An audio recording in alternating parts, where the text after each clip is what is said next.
Chapter 14, The Sixth Sense, The Door to the Temple of Wisdom. The 13th Step Toward Riches. The 13th principle is known as the sixth sense, through which infinite intelligence may and will communicate voluntarily, without any effort from, or demands by, the individual. This principle is the apex of the philosophy. It can be assimilated, understood, and applied only by first mastering the other 12 principles. The sixth sense is that portion of the subconscious mind which has been referred to as the creative imagination. It has also been referred to as the receiving set, through which ideas, plans, and thoughts flash into the mind. The flashes are sometimes called hunches or inspirations. The sixth sense defies description. It cannot be described to a person who has not mastered the other principles of this philosophy, because such a person has no knowledge and no experience with which the sixth sense may be compared. Understanding of the sixth sense comes only by meditation through mind development from within. The sixth sense probably is the medium of contact between the finite mind of man and infinite intelligence, and for this reason, it is a mixture of both the mental and the spiritual. It is believed to be the point at which the mind of man contacts the universal mind. After you have mastered the principles described in this book, you will be prepared to accept as truth a statement which may, otherwise, be incredible to you, namely, through the aid of the sixth sense, you will be warned of impending dangers in time to avoid them, and notified of opportunities in time to embrace them. There comes to your aid, and to do your bidding, with the development of the sixth sense, a guardian angel, who will open to you at all times the door to the temple of wisdom. Whether or not this is a statement of truth, you will never know, except by following the instructions described in the pages of this book, or some similar method of procedure. The author is not a believer in, nor an advocate of miracles, for the reason that he has enough knowledge of nature to understand that nature never deviates from her established laws. Some of her laws are so incomprehensible that they produce what appear to be miracles. The sixth sense comes as near to being a miracle as anything I have ever experienced, and it appears so, only because I do not understand the method by which this principle is operated. This much the author does know, that there is a power, or a first cause, or an intelligence, which permeates every atom of matter and embraces every unit of energy perceptible to man, that this infinite intelligence converts acorns into oak trees, causes water to flow downhill in response to the law of gravity, follows night with day, and winter with summer, each maintaining its proper place and relationship to the other. This intelligence may, through the principles of this philosophy, be induced to aid in transmuting desires into concrete or material form. The author has this knowledge because he has experimented with it and has experienced it. Step by step, through the preceding chapters, you have been led to this, the last principle. If you have mastered each of the preceding principles, you are now prepared to accept, without being skeptical, the stupendous claims made here. If you have not mastered the other principles, you must do so before you may determine, definitely, whether or not the claims made in this chapter are fact or fiction. While I was passing through the age of hero worship, I found myself trying to imitate those whom I most admired. Moreover, I discovered that the element of faith, with which I endeavored to imitate my idols, gave me great capacity to do so quite successfully. I have never entirely divested myself of this habit of hero worship, although I have passed the age commonly given over to such. My experience has taught me that the next best thing to being truly great is to emulate the great, by feeling and action, as nearly as possible. Long before I had ever written a line for publication, or endeavored to deliver a speech in public, I followed the habit of reshaping my own character by trying to imitate the 9 men whose lives and life works had been most impressive to me. These 9 men were Emerson, Paine, Edison, Darwin, Lincoln, Burbank, Napoleon, Ford, and Carnegie. Every night, over a long period of years, I held an imaginary council meeting with this group whom I called my invisible counselors. The procedure was this. Just before going to sleep at night, I would shut my eyes and see, in my imagination, this group of men seated with me around my council table. Here I had not only an opportunity to sit among those whom I considered to be great, but I actually dominated the group by serving as the chairman. I had a very definite purpose in indulging my imagination through these nightly meetings. My purpose was to rebuild my own character so it would represent a composite of the characters of my imaginary counselors. Realizing, as I did, early in life, that I had to overcome the handicap of birth in an environment of ignorance and superstition, I deliberately assigned myself the task of voluntary rebirth through the method here described. Building character through autosuggestion. Being an earnest student of psychology, I knew, of course, that all men have become what they are because of their dominating thoughts and desires. I knew that every deeply seated desire has the effect of causing one to seek outward expression through which that desire may be transmuted into reality. I knew that self-suggestion is a powerful factor in building character, that it is, in fact, the sole principle through which character is built. With this knowledge of the principles of mind operation, I was fairly well armed with the equipment needed in rebuilding my character. In these imaginary council meetings, I called on my cabinet members for the knowledge I wished each to contribute, addressing myself to each member in audible words, as follows. Mr. Emerson, I desire to acquire from you the marvelous understanding of nature which distinguished your life. I ask that you make an impress upon my subconscious mind of whatever qualities you possessed, which enabled you to understand and adapt yourself to the laws of nature. I ask that you assist me in reaching and drawing upon whatever sources of knowledge are available to this end. Mr. Burbank, I request that you pass on to me the knowledge which enabled you to so harmonize the laws of nature that you caused the cactus to shed its thorns and become an edible food. Give me access to the knowledge which enabled you to make 2 blades off grass grow where but one grew before, and helped you to blend the coloring of the flowers with more splendor and harmony, for you, alone, have successfully gilded the lily. Napoleon, I desire to acquire from you, by emulation, the marvelous ability you possess to inspire men, and to arouse them to greater and more determined spirit of action. Also to acquire the spirit of enduring faith, which enabled you to turn defeat into victory and to surmount staggering obstacles. Emperor of fate, king of chance, man of destiny, I salute you. Mr. Payne, I desire to acquire from you the freedom of thought and the courage and clarity with which to express convictions, which so distinguished you.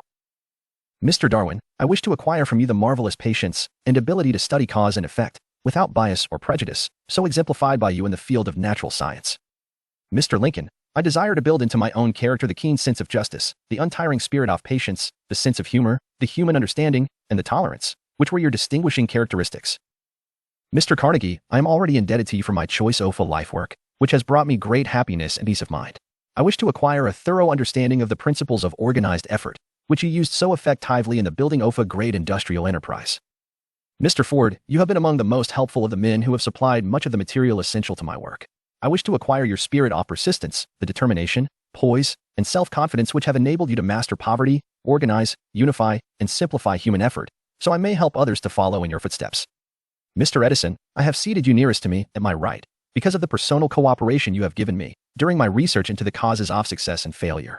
I wish to acquire from you the marvelous spirit of faith, with which you have uncovered so many of nature's secrets, the spirit of unremitting toil with which you have so often wrested victory from defeat. My method of addressing the members of the imaginary cabinet would vary, according to the traits of character in which I was, for the moment, most interested in acquiring. I studied the records of their lives with painstaking care. After some months of this nightly procedure, I was astounded by the discovery that these imaginary figures became, apparently real. Each of these 9 men developed individual characteristics, which surprised me. For example, Lincoln developed the habit of always being late, then walking around in solemn parade. When he came, he walked very slowly, with his hands clasped behind him, and once in a while, he would stop as he passed and rest his hand, momentarily, upon my shoulder. He always wore an expression of seriousness upon his face. Rarely did I see him smile. The cares of a sundered nation made him grave. That was not true of the others. Burbank and Payne often indulged in witty repartee which seemed, at times, to shock the other members of the cabinet. One night Payne suggested that I prepare a lecture on the age of reason and deliver it from the pulpit of a church which I formerly attended. Many around the table laughed heartily at the suggestion. Not Napoleon. He drew his mouth down at the corners and groaned so loudly that all turned and looked at him with amazement. To him the church was but a pawn of the state, not to be reformed, but to be used as a convenient insider to mass activity by the people. On one occasion Burbank was late. When he came, he was excited with enthusiasm and explained that he had been late because of an experiment he was ing, through which he hoped to be able to grow apples on any sort of tree. Payne chided him by reminding him that it was an apple which started all the trouble between man and woman. Darwin chuckled heartily as he suggested that Payne should watch out for little serpents when he went into the forest to gather apples, as they had the habit of growing into big snakes. Emerson observed no serpents, no apples, and Napoleon remarked, no apples, no state. Lincoln developed the habit of always being the last one to leave the table after each meeting. On one occasion, he leaned across the end of the table, his arms folded, and remained in that position for many minutes. I made no attempt to disturb him. Finally, he lifted his head slowly, got up and walked to the door, then turned around, came back, and laid his hand on my shoulder and said, "My boy, you will need much courage if you remain steadfast in carrying out your purpose in life. But remember, when difficulties overtake you, the common people have common sense. Adversity will develop it." One evening Edison arrived ahead of all the others. He walked over and seated himself at my left, where Emerson was accustomed to sit, and said, "You are destined to witness the discovery of the secret of life. When the time comes, you will observe that life consists of great swarms of energy, or entities, each as intelligent as human beings think themselves to be. These units of life group together like hives of bees and remain together until they disintegrate, through lack of harmony.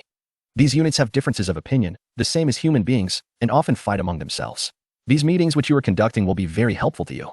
They will bring to your rescue some of the same units of life which serve the members of your cabinet during their lives. These units are eternal. They never die.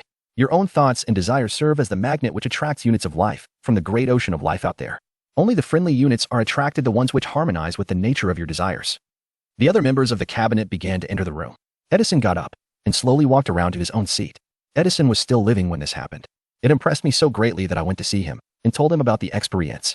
He smiled broadly and said, "Your dream was more a reality than you may imagine it to have been." He added no further explanation to his statement. These meetings became so realistic that I became fearful of their consequences and discontinued them for several months. The experiences were so uncanny, I was afraid if I continued them, I would lose sight of the fact that the meetings were purely experiences of my imagination. Some 6 months after I had discontinued the practice, I was awakened one night, or thought I was, when I saw Lincoln standing at my bedside. He said, "The world will soon need your services. It is about to undergo a period of chaos which will cause men and women to lose faith and become panic-stricken. Go ahead with your work and complete your philosophy. That is your mission in life.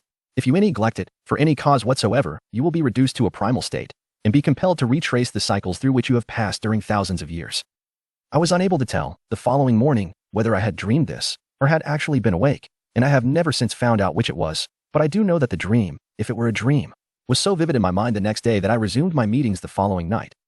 At our next meeting, the members of my cabinet all filed into the room together and stood at their accustomed places at the council table, while Lincoln raised a glass and said, "Gentlemen, let us drink a toast to a friend who has returned to the fold."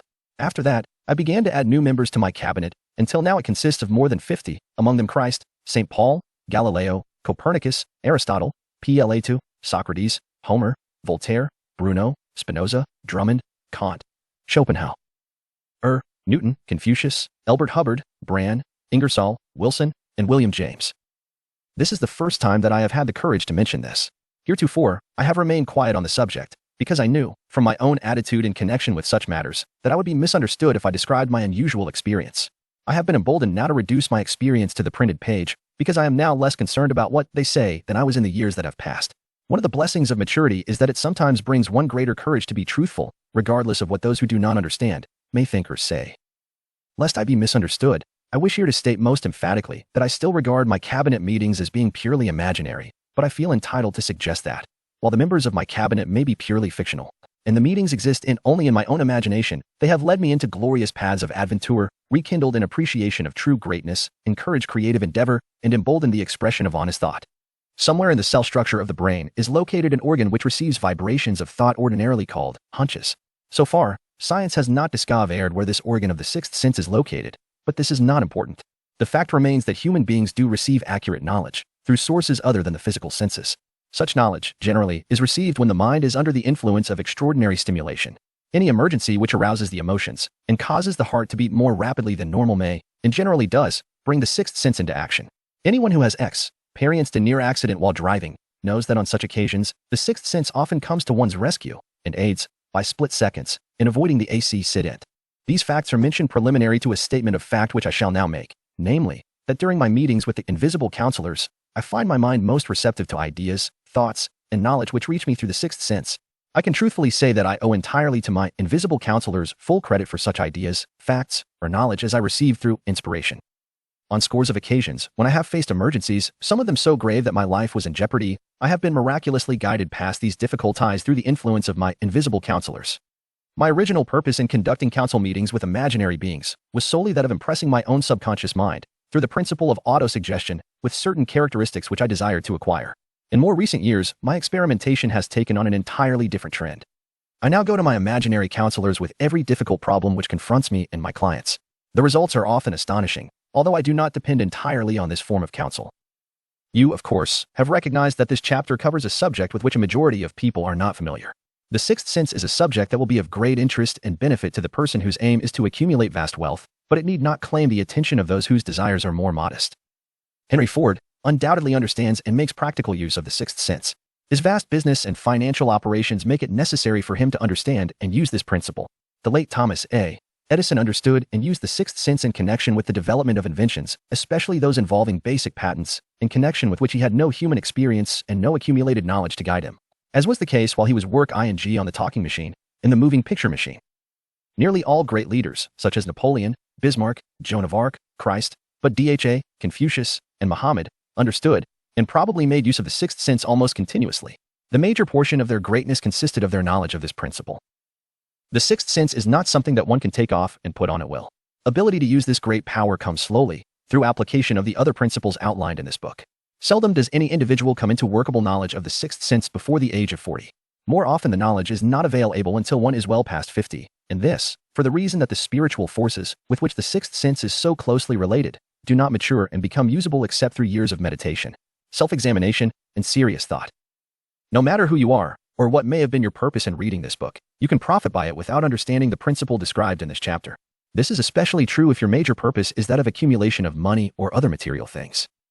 The chapter on the sixth sense was included because the book is designed for the purpose of presenting a complete philosophy by which individuals may unerringly guide themselves in attaining whatever they ask of life. The starting point of all achievement is desire. The finishing point is that brand of knowledge which leads to understanding of self, understanding of others, understanding of the laws of nature, recognition, and understanding of happiness. This sort of understanding comes in its fullness only through familiarity with and use of the principle of the sixth sense, hence that principle had to be included as a part of this philosophy for the benefit of those who demand more than money. Having read the chapter, you must have observed that while reading it, you were lifted to a high level of mental stimulation. Splendid!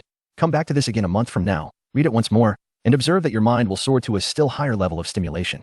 Repeat this experience from time to time, giving no concern as to how much or how little you learn at the time, and eventually you will find yourself in possession of a power that will enable you to throw off discouragement, master fear, overcome procrastination, and draw freely upon your imagination. Then you will have felt the touch of that unknown something which has been the moving spirit of every truly great thinker-leader, artist, musician, writer, statesman. Then you will be in position to transmute your desires into their physical or financial counterpart as easily as you may lie down and quit at the first sign of opposition. Faith versus fear. Previous chapters have described how to develop faith through Audiobook's tie-in, desire, and the subconscious. The next chapter presents detailed tie-ins for the mastery of fear. Here will be found a full description of the 6 fears which are the cause of all discouragement, timidity, procrastination, indifference, indecision, and the lack of ambition, self-reliance, initiative, self-control, and enthusiasm. Search yourself carefully as you study these 6 enemies, as they may exist only in your subconscious mind, where their presence will be hard to detect. Remember, too, as you analyze the 6 ghosts of fear, that they are nothing but ghosts because they exist only in one's mind. Remember, also, that ghost creations of uncontrolled imagination have caused most of the damage people have done to their own minds. Therefore, ghosts can be as dangerous as if they lived and walked on the earth in physical bodies. The ghost of the fear of poverty, which seized the minds of millions of people in 1929, was so real that it caused the worst business depression this country has ever known. Moreover, this particular ghost still frightens some of us out of our wits.